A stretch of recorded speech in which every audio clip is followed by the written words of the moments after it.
Imagine walking into the heart of Rome, into the palaces of power, where gold gleamed on marble floors, but beneath the splendor, terror reigned.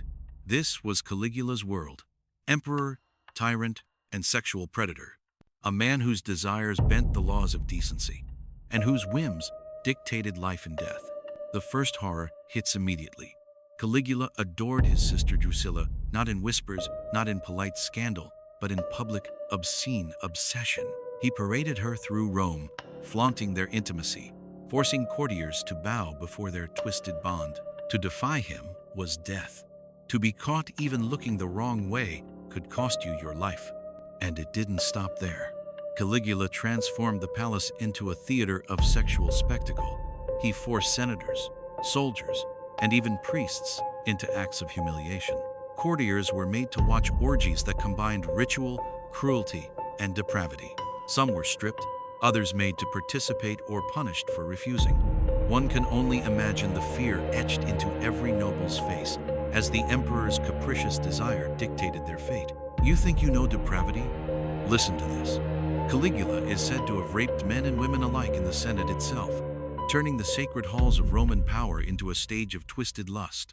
Some historians whisper he paid prostitutes to reenact his own incestuous fantasies, while others were forced into elaborate role plays designed to mock morality itself. Every act a message, absolute obedience, absolute terror.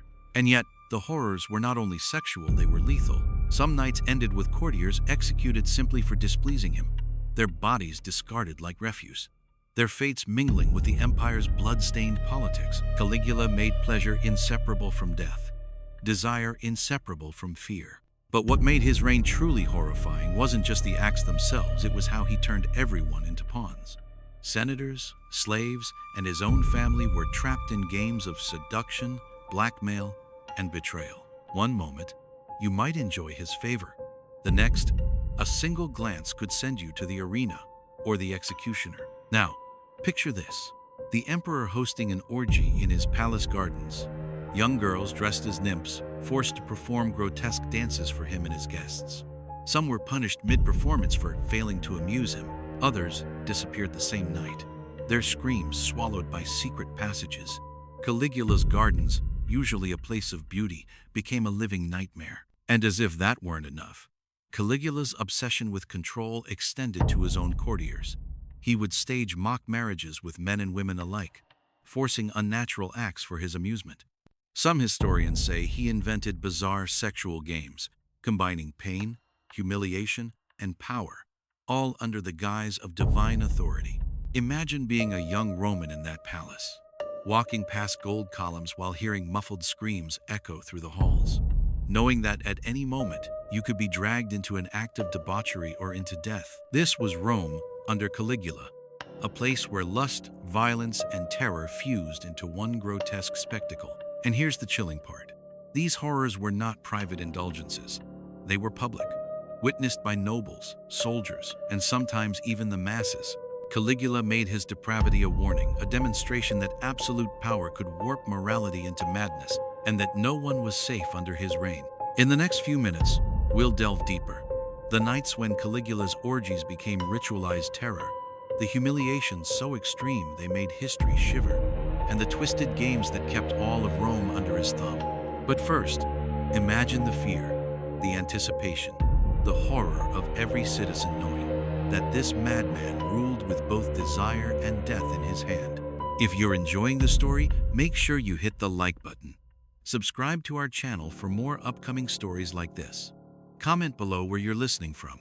Okay, let's continue our story. Caligula's palace was more than marble and gold. It was a stage, and he was both playwright and executioner.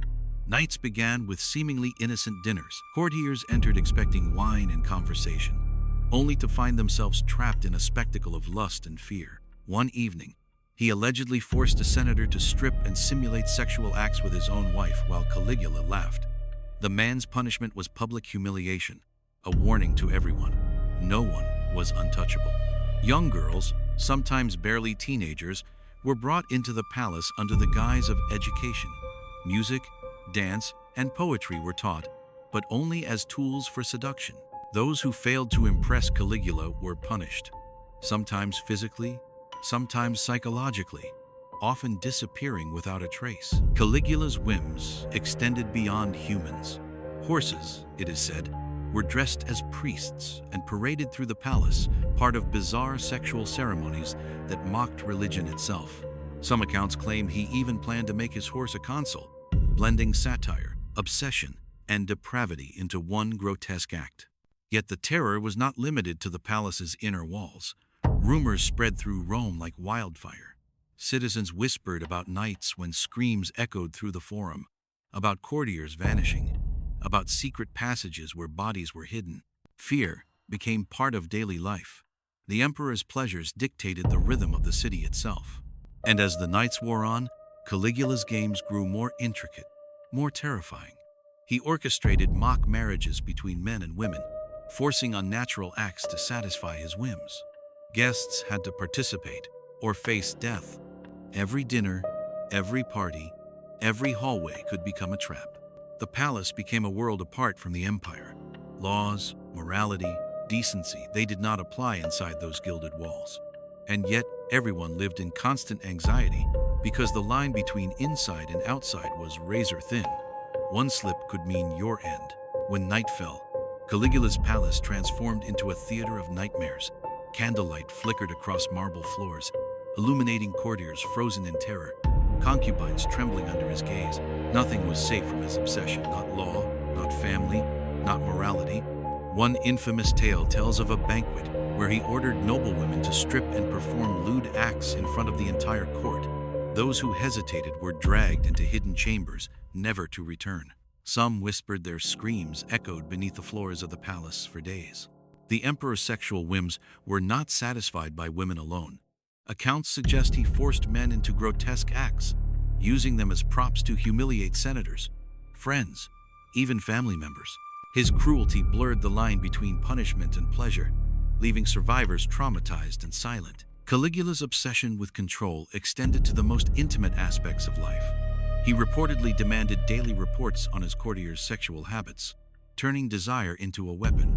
Rumors claimed he even spied through hidden passageways, ensuring no act of intimacy occurred without his knowledge. Every corner of the palace hid a secret. Every corridor could be a trap. A young servant caught stealing glances at a concubine could vanish overnight. Men and women alike learned to obey instinctively. Hesitation could mean disgrace or death. But it wasn't only about punishment. Caligula orchestrated elaborate spectacles, mock weddings, ritualized seductions, and orgiastic displays where the line between ceremony and depravity dissolved. He infused these nights with grotesque theatrics, often combining nudity, humiliation, and violence into a single unforgettable horror.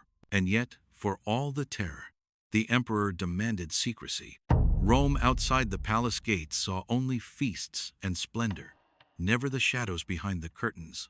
The true horrors were whispered only in the dark, in trembling voices that dared not speak aloud. The palace became a crucible, forging fear, lust, and survival into an inescapable web. Every soul inside was trapped under the emperor's gaze, forever reminded that the most intimate acts could become instruments of torment. Caligula didn't just indulge in private horrors, he turned his palace into a stage for grotesque performances. One of his favorite pastimes was forcing guests, senators, and even family members into humiliating sexual spectacles. Imagine a grand hall of Rome's elite, where every nobleman and noblewoman was stripped of dignity, made to perform or watch acts designed to shock, amuse, and terrify. Some accounts describe nights where Caligula would pair the unwilling into obscene competitions. Men might be forced to seduce women in the presence of the emperor. Women ordered to dance naked across marble floors, while music drummed in their ears, echoing their shame. Anyone who faltered faced brutal punishment, beatings, exile, or worse. And then there were his infamous marriage games, a mockery of sacred vows. He would select couples, sometimes forcibly wed them, and watch as he orchestrated their intimacy like a puppet master. The line between private sin and public spectacle vanished. These games weren't just for cruelty, they were demonstrations of absolute power. No one could refuse, no one could hide, and no one could speak of what transpired. Caligula's obsession with control extended even further. Rumors claim he sometimes demanded sexual acts with multiple partners simultaneously, orchestrated in such a way that every movement, every glance, every moan was under his scrutiny. His palace became a machine for his whims, where fear and desire were inseparable. But the emperor's depravity didn't stop with games alone. He had a penchant for inventing new methods of humiliation. Noble women could be bound and displayed, made to endure acts that blurred the line between ritual and torment. Men might be stripped of clothes and dignity, forced to grovel in ways designed to assert the emperor's supremacy. And always, the threat lingered. Those who attempted to resist, to escape, or even to avert their eyes could disappear without warning. Some say that secret chambers in the palace were stocked with instruments of torture, ready to enforce obedience at a moment's notice. Through all of it, Rome outside the palace remained oblivious. To the public, Caligula appeared a flamboyant, eccentric ruler.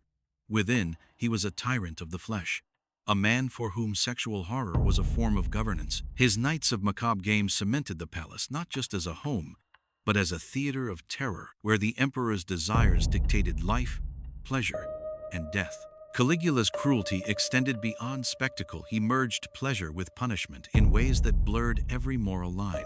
Imagine being summoned to the emperor's private chambers, told it would be a night of indulgence, only to find yourself trapped in a nightmare designed to humiliate and terrorize. Accounts suggest he would force women and men alike into acts of sexual degradation while simultaneously testing their loyalty and obedience. Refusal was not an option. Compliance could still bring unimaginable shame.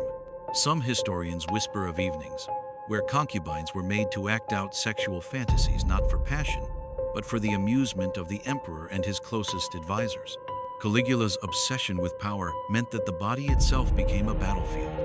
Men were forced into acts that emasculated them socially and psychologically. Women were subjected to demeaning displays designed to break their spirit, and the emperor observed everything, taking note of who faltered, who resisted, who became silent under the weight of fear. These observations weren't idle failures, were punished, sometimes fatally. But perhaps the most chilling aspect of his reign was his manipulation of intimacy itself. Lovers were turned into weapons, friendships dissolved under the threat of exposure, and political rivals humiliated through orchestrated sexual acts.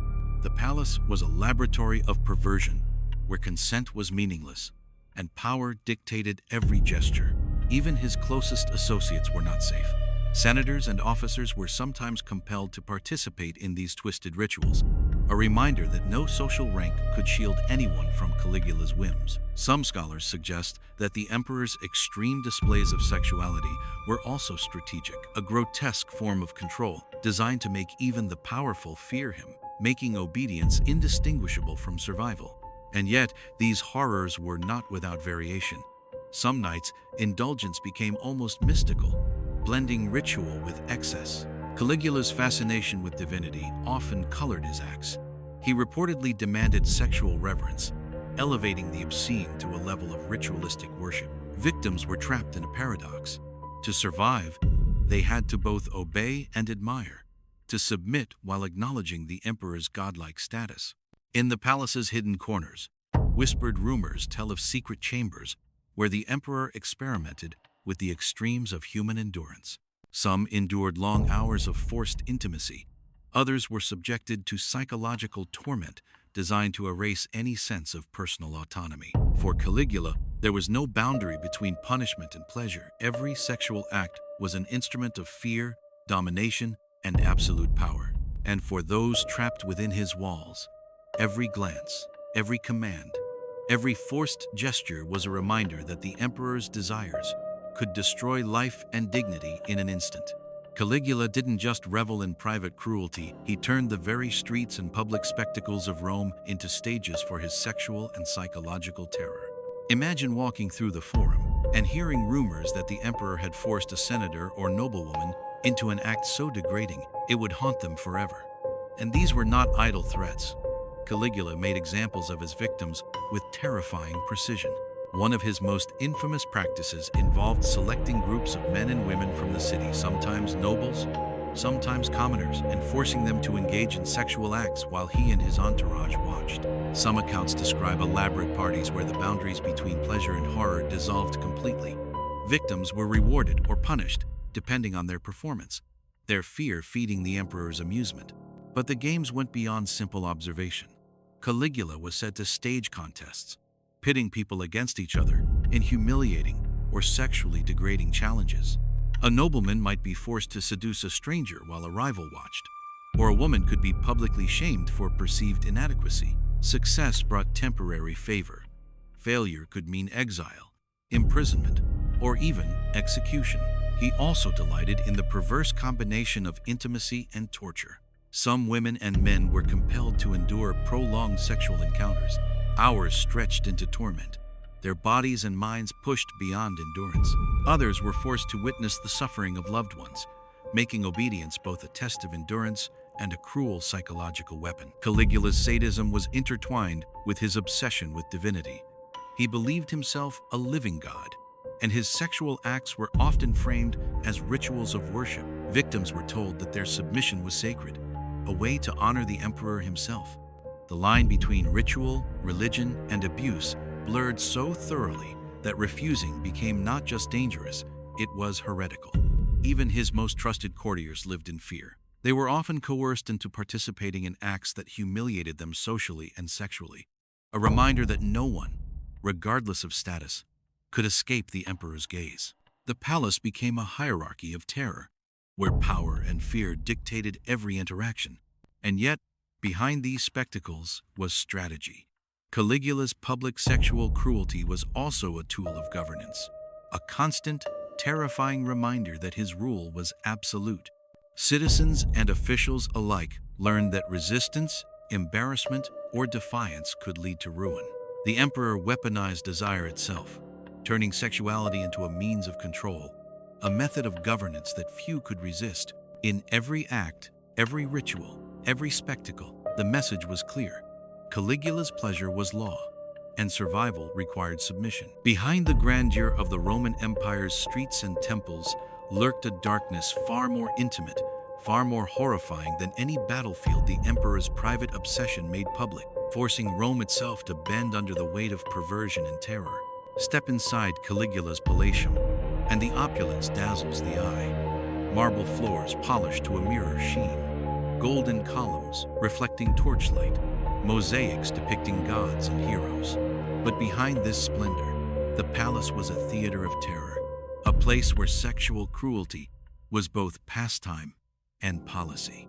Caligula's private chambers were infamous for turning intimacy into spectacle. He reportedly maintained a retinue of women and men chosen not for their beauty or talent, but for their ability to be humiliated in ways that entertained him. Some were forced to act out grotesque parodies of sexual rituals, their shame amplified by the emperor's laughter and the presence of spies reporting every misstep. One tale, whispered by contemporaries, recounts Caligula dressing nobles in women's clothing, or forcing women to mimic men, then compelling them to perform in mock ceremonies blending ritual, mockery, and erotic display. Success could earn temporary favor, but failure or even hesitation could result in imprisonment, flogging, or death. The emperor's obsession with control extended even to his lovers. He is said to have demanded that women bear children to him not for love, but to solidify his power, often humiliating them in public if they displeased him. Others were made to witness the suffering of rivals or fellow concubines, their fear and jealousy feeding Caligula's twisted amusement. Even the architecture of the palace served his obsessions. Secret passages, hidden rooms, and concealed balconies allowed the emperor to observe intimate acts without detection. Nothing escaped his gaze. Every whisper, glance, and tremor could be manipulated into a game of terror. But the horror was not just psychological. Some accounts suggest that Caligula forced participants into sexual acts that were physically punishing or humiliating, stretching endurance to a cruel extreme. His desire to dominate was not satisfied by fear alone. The body itself became a medium of terror. And yet, the emperor was cunning. Public knowledge of his palace horrors was limited, carefully controlled, and deliberately ambiguous. Rumors and exaggerations spread through Rome, keeping citizens on edge. The palace became both a stage and a warning. To those outside, it shimmered as a symbol of imperial power. To those inside, it was a place where desire, fear, and death intertwined in the most horrifying ways imaginable. In Caligula's Palatium, intimacy became control, and control became terror. No one knew where a game ended and cruelty began. The line between pleasure and punishment disappeared, leaving only the omnipresent shadow of the emperor's caprice. As the days turned into nights within the Palatium, the echoes of Caligula's depravity did not fade, they multiplied. Those who survived his twisted games emerged scarred, broken, or complicit, carrying the weight of what they had seen and endured. The palace walls absorbed centuries of whispers, cries, and secrets, creating an atmosphere where terror and eroticism were inseparable. Caligula's sexual politics were not merely private indulgences, they were instruments of control. Senators, nobles, and courtiers all lived under the fear that a misplaced glance or a misstep could become a weapon in the emperor's perverse court. Marriages were manipulated, alliances destroyed, and reputations shredded, all through the shadow of sexual domination. No position in Rome's hierarchy was safe from his gaze or his whims. Even within the emperor's own family, horror stalked the corridors. Sisters, nieces, and wives were not merely observed, they were evaluated, exploited, and, in some accounts, forced into acts that served both Caligula's amusement and his assertion of absolute power. The line between kinship and victimization blurred, leaving only fear and submission as constants. Contemporary historians describe scenes that seem almost theatrical in their cruelty. Masked balls where guests were compelled to enact eroticized rituals, private chambers where punishment and pleasure intertwined, and secret gardens where Caligula would stage hunts, humans often included as grotesque games. Every act was designed to reinforce his dominance, to make the city itself bend under his power. The emperor's obsession with sexual excess also reflected the instability of his mind. Accounts of Caligula's reign suggest that indulgence, paranoia, and cruelty were fused into an inseparable whole. His desires were unpredictable, escalating in ways that left those around him desperate and terrified, never certain whether favor or death awaited them. But perhaps the most horrifying legacy of Caligula's sexual practices is how they mirrored his rule, unchecked, absolute, and terrifying. Just as the empire itself could be shaken by a whim, so too could the bodies, minds, and lives of those within his palace. Pleasure was weaponized, intimacy transformed into terror, and every encounter became a negotiation with mortality. When Caligula was assassinated, the Palatium did not return to normalcy. Stories of his debauchery lingered, shaping the collective memory of Rome. Senators whispered about the atrocities. Women carried scars of public and private humiliation, and the empire's subjects learned that absolute power, fused with absolute desire, could create horrors beyond imagining. Today, historians piece together the fragments of these events, but much remains obscured by time, rumor, and fear. What is certain is that Caligula's reign left a dark imprint on Rome's history, a cautionary tale of desire wielded as a weapon, of human lives consumed by the appetites of a single man. The Palatium may now stand as ruins or as a museum of antiquity, but within its stones lie the echoes of terror. The stories of humiliation, manipulation, and sexual cruelty are reminders that power unchecked can turn even the most intimate of human experiences into instruments of horror. Caligula's Rome was not just an empire of conquest, it was an empire of fear, obsession, and the most horrifying sexual practices ever recorded. And the shadows of his Palatium, the screams, and the twisted games remain a chilling testament. When pleasure and power collide without restraint, humanity itself becomes the prize and the victim.